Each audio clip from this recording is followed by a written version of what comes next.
emotion. Kasih atau mencintai tanpa pengetahuan itu hanya emosi belaka. Love without knowledge is emotion. Cinta kasih tanpa pengetahuan itu hanya emosi saja.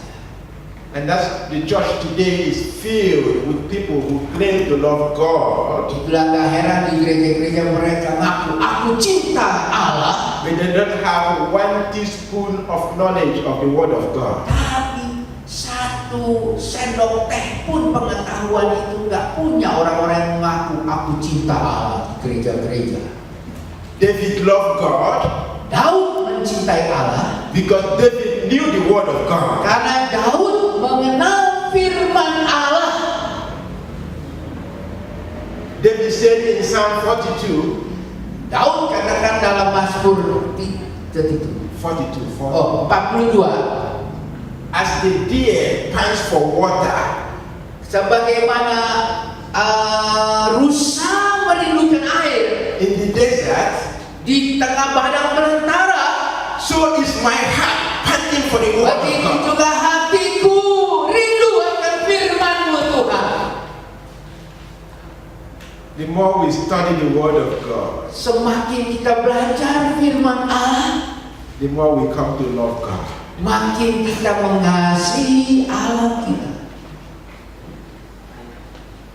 The Father, Bapa, you see, our knowledge of the Word of God, pengetahuan kita tentang firman Allah, it helps us in everything we do. itulah menjadi sumber untuk apa saja yang kita lakukan. For example, Contoh, prayer. doa. Prayer. Doa.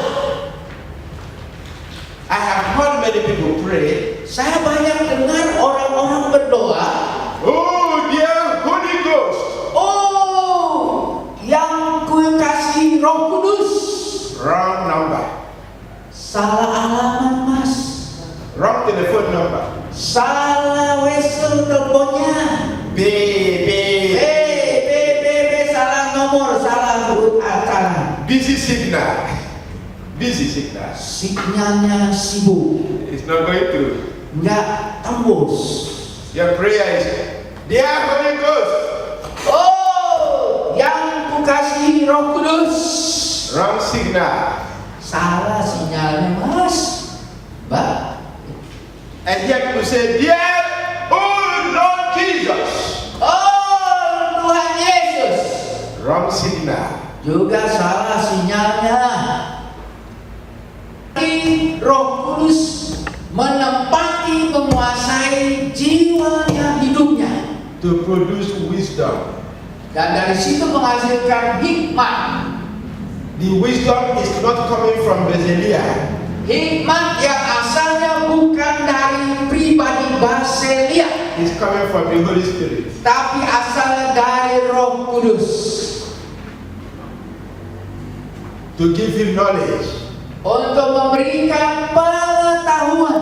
The knowledge is not coming from Bezaliah. Pengetahuan yang juga asalnya bukan dari pribadi Baselia, It's coming from the Holy Spirit. tapi datangnya dari Roh Kudus. See, Paul said, Paulus katakan, tomorrow we get to that, hopefully. besok kita harap itu kita uraikan juga. Paul said, do not be drunk. Janganlah kamu mabuk anggur, Rather be filled with the Holy Spirit. lebih kamu dipenuhi oleh Roh Kudus. Why did he make contrast? Kenapa Paulus buat kontras di sini, dua hal yang berbeda yang sangat menyoroti? You have two influential powers. Karena saudara lihat ada dua kuasa yang berpengaruh besar bagi pribadi seseorang. The power of mind. Pengaruh alkohol. When you are drunk, Ketika saudara mabuk, you are filled with wine. engkau penuh dengan anggur. Your mind is finished. Maka otakmu yang normal udah gak bekerja lagi. You start wandering around. Jalan-jalan. You fool, you fool. Oh, kamu bodoh, kamu bodoh. You bad person. Your mind is finished. Semua otak sudah nggak berfungsi lagi. Something is controlling your mind. Ada sesuatu yang menguasai pikiranmu. When you are filled with the Holy Spirit, Tapi kalau kau dipenuhi oleh Roh Kudus, your mind is finished. juga otakmu selesai. The Holy Spirit takes over. Roh Kudus ambil alih.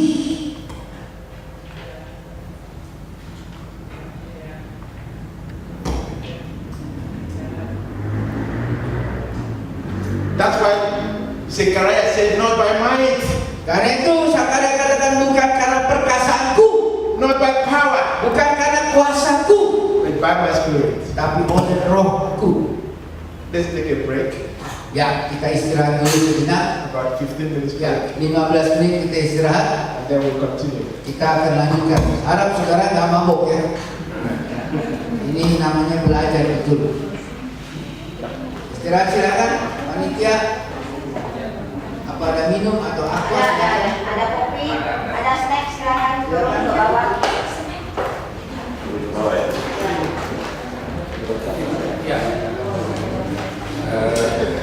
Oleh Roh Kudus, Roh Allah. I said there are results. Look at your Bible very closely. Lihat Alkitab saudara di Keluaran 31. I have filled you with the Holy Spirit of God in wisdom. Dikatakan aku telah memenuhi dia dengan Roh Allah dengan keahlian dan pengertian dan pengetahuan. Basalia has human wisdom. punya yaitu kehikmatan atau kepintaran manusiawi.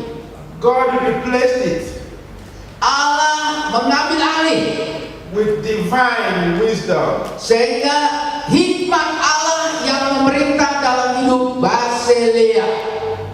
So that whatever Basalia was doing, Apa saja yang Basalia lakukan, it was no longer human. bukan lagi manusia Basalia yang lakukan, It was divine. karena ini sudah sifatnya ilahi, Not by might, bukan dengan perkasaan, not by power, bukan dengan kekuatan kuasa, by my spirit. tapi oleh Rohku. My work will be done. Maka pekerjaanku akan dikerjakannya. In understanding, Dalam pengertian, understanding, understanding. understanding. Dalam pengertian And number 3, in knowledge. dan juga dalam pengetahuan. Everything Semuanya divine. ini sifatnya ilahi. Tuhan yang melakukannya. Now, Basalia functioned Sehingga fungsi dari Basalia under the influential power of the Holy Spirit. yaitu melakukan karena kuasa dari Roh Allah. That is the meaning of not by might, Itu yang maksudnya bukan oleh perkasaanku, not by power, bukan oleh kuasaku, but by my Holy Spirit. tapi oleh Rohku, Roh Kudus. So that when Basalia finished the work, Ketika Basalia sudah selesai pekerjaannya, it was perfect. sempurna kerjanya. Not 99.9%, but 100% perfect. Bukan 99,9, tapi 100% kerjaannya sempurna, baik sekali. Because God walked through him. Karena Allah bekerja lewat Basalia. And God is glorified. Siapa yang dimuliakan? Allah yang dimuliakan.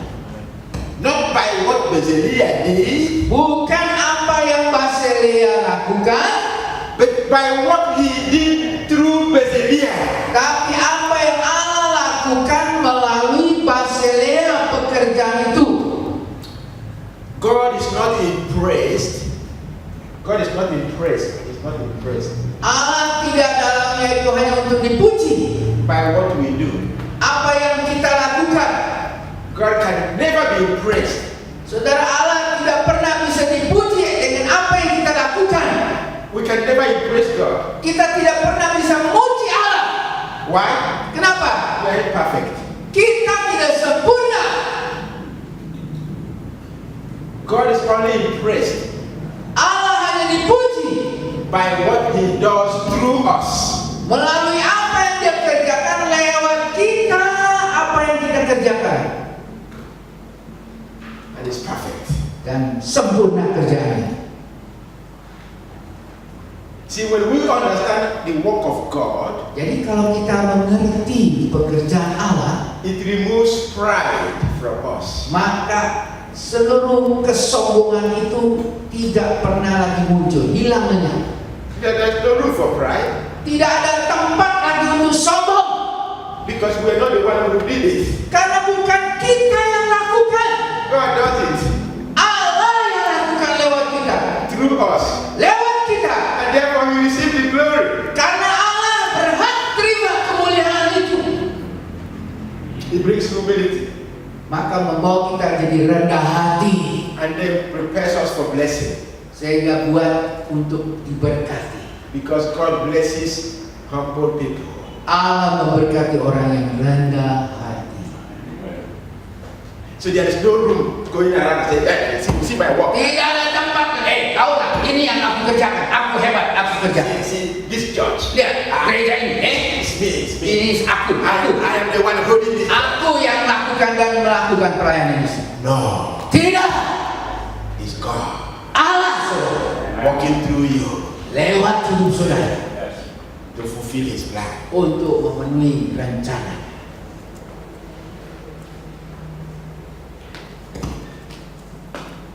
That's one person. Itulah baru satu orang. Let's look at Joshua. Sekarang kita lihat Joshua, Joshua in Numbers 27. yaitu dalam Bilangan 27. Numbers 27. Bilangan 27, When Moses, ketika Musa, see, God called Moses, Allah memanggil Musa, He empowered him lalu Musa dipenuhi dikuasai oleh Tuhan, so that Moses can do things not by human power, sehingga Musa bisa melakukan apa saja bukan karena kemanusiaannya, but by divine power tapi dengan kekuatan kuasa ilahi through the Holy Spirit. melalui Roh Allah. When Moses' job was finished, Selesainya pekerjaan dari Nabi Musa, God called another man. maka Allah panggil manusia yang lain. See, it's not the man, Bukannya manusia, rather the person who walks through the man. yaitu daripada orang itu bekerja untuk sendiri manusianya. God can get a small person Allah bisa kerjakan apa saja lewat manusia yang anak-anak and do mighty work. untuk melakukan perkara yang besar. We are only vessels. Kita hanya sebagai alat wadah saja, tempat untuk alat kerja. Vessel is not important. Saudara, wadah itu, tempat itu nggak penting. You see this instrument, Lihat musik, alat-alat musik. it's vessel. Saudara, itu juga alat-alat. It's quiet. Dia nggak ada bunyinya. You know why? Kenapa? Because the player is not there. Karena pemain musik nggak di situ. We are instruments. Kita juga alat-alat Tuhan. The noise we make Ribut-ribut suara-suara yang kita buat is not our noise. bukan suara-suara kita. It's the player who makes the noise. Itulah pemain-pemain musik yang membuat jadi ribut. When he stops, Begitu pemain musik berhenti, instrument stops. maka alat-alat musik juga berhenti. Quiet. Iya, No noise here. tidak ada lagi bunyi-bunyian. Not even tiny bit noise. Bahkan suara kecil pun tidak ada. Do you hear? Apa suara terdengar? No. Nggak ada apa-apa. Because no players. Karena nggak ada yang main musik. Pemain nggak ada. You see that guitar? Lihat gitar. If you give it to me, Kalau saudara kasih saya, I say Moses play. nanti minta Pastor Moses main gitar. I will just be playing. Saya mungkin bisa gereng. And don't know how to play. Saya nggak tahu bagaimana main gitar. You probably will be listening and go to sleep. Mungkin saudara terdengar tapi akhirnya semua tidur. Because I don't know how to play. Karena saya tidak tahu bagaimana main gitar. The guitar is good. Gitarnya itu baik. It's me. Itu saya.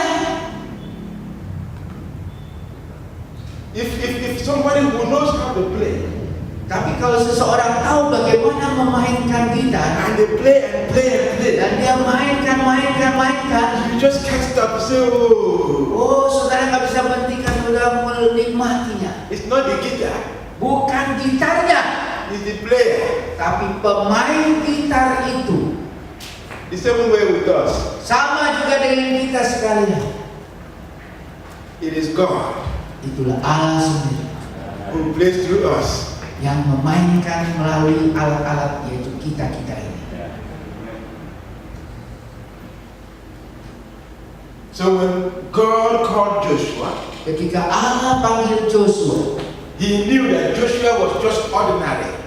dia tahu persis Joshua orang biasa saja. You see, the Holy Spirit Tapi ada roh Allah, Roh Kudus, makes the ordinary membuat orang biasa into extraordinary. menjadi luar biasa.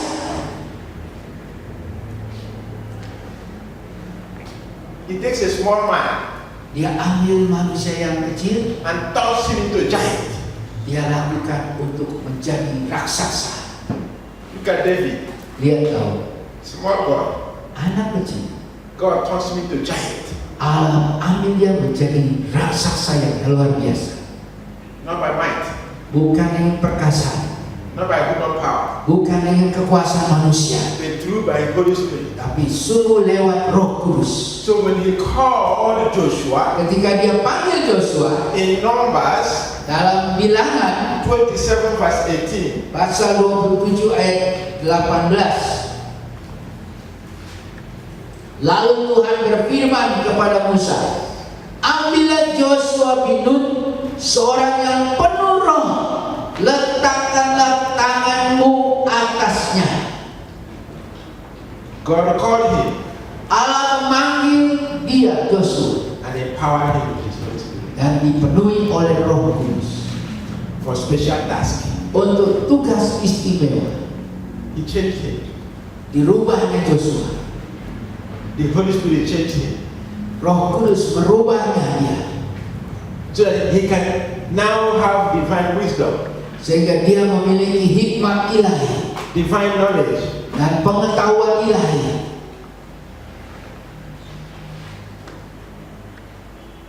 The third person we want to look at was Saul, King Saul. Yang lain lagi kita mau lihat yaitu Raja Saul. 1 Samuel chapter 10 verse 1 Samuel pasal 10 ayat 10. 1 Samuel 10 verse 10. 10. Yeah, 1 Samuel chapter 10 verse 10. Ayat 10 pada hari itu juga God changed his heart. dia Allah merubah hatinya Saul, And empowered him with his Holy Spirit. lalu dia dipenuhi oleh Roh Allah, So that he would have divine wisdom, knowledge, and understanding. maka dia memiliki yaitu hikmat, pengertian, dan pengetahuan ilahi. So that God could walk through him. Jadi Allah bekerja melalui dia. He fell, Dia jatuh, and the Holy Spirit was removed from him. lalu Roh Kudus dicabut dari dia, tinggalkan dia. Another person we want to look at is King David. Sekarang kita lihat yang keempat yaitu Raja Daud. David was just a small man, Dia adalah seorang yang but the Holy muda, Spirit changed him. tapi Roh Kudus merubah dia. 1 Samuel chapter 16 verse 13. 1 Samuel pasal 16 ayat 13. dikatakan demikian. Verse 13 and verse 14. 13 dan 14. Samuel mengambil tabung tanduk yang berisi minyak itu dan mengurapi Daud di tengah-tengah saudara-saudaranya. Sejak hari itu dan seterusnya berkuasalah roh Tuhan atas Daud. Lalu berangkatlah Samuel menuju Rama. Tetapi roh Tuhan telah mundur daripada Saul dan sekarang ia diganggu oleh roh jahat yang daripada Tuhan. The Holy Spirit is coming into one, Roh Allah datang kepada siapa? and he's leaving the other one. Dan kemudian tinggalkan juga dari seseorang yang lain. When the Holy Spirit was, when Saul was empowered by the Holy Spirit, Ketika Saul dipenuhi oleh roh Allah, everything was fine. semuanya baik-baik saja. When the Holy Spirit left him, Ketika roh Allah meninggalkan dia, he was in trouble dia menghadapi kesulitan all his life. seluruh hidupnya. David was empowered Daud dipenuhi dikuasai roh with the Holy Spirit. dengan Roh Kudus. And from there on, Dari waktu itu juga, his work was flawless. maka pekerjaannya itu luar biasa. Not by might, Bukan oleh perkasaan, not by power, bukan oleh kuasa, but by my spirit. tapi oleh Rohku, By my spirit, oleh Rohku, says the Lord. kata Tuhan. No one in the Bible Tidak ada di dalam Alkitab has ever served God, has ever worked for God, tidak pernah ada seorang pun di Alkitab yang bisa bekerja bagi Allah by his own power. melalui kekuatannya sendiri. Tidak ada, satu pun tidak ada. No one. Tidak ada siapapun di dalam Alkitab, tidak ada. Because the Bible